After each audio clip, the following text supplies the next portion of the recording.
Bore da. Wel, noson ar ôl y storm fawr.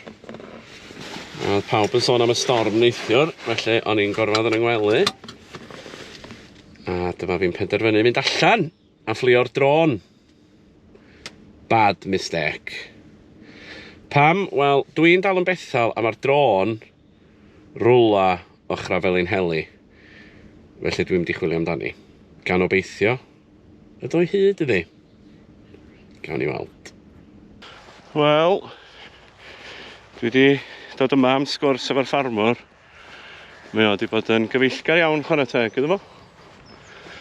Felly mae wedi dweud gai fynd am dro ar hyd y cae, ond dwi wedi sylwi pa mor fawr ydy'r gaea yma. A mae o yn llythrenol fatha trio ffeindio needle in a haystack fel sa'r Sais yn dweud.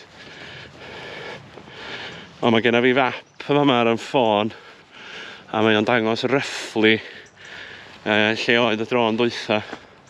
Broblem ydy wrth gwrs, o'n i'n gymaint o wynt neithiwr. Ella bod i dau gae arall ar draws.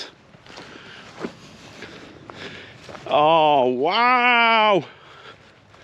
Dwi'n coelio'r peth. Dwi'n yn blydi coelio'r peth.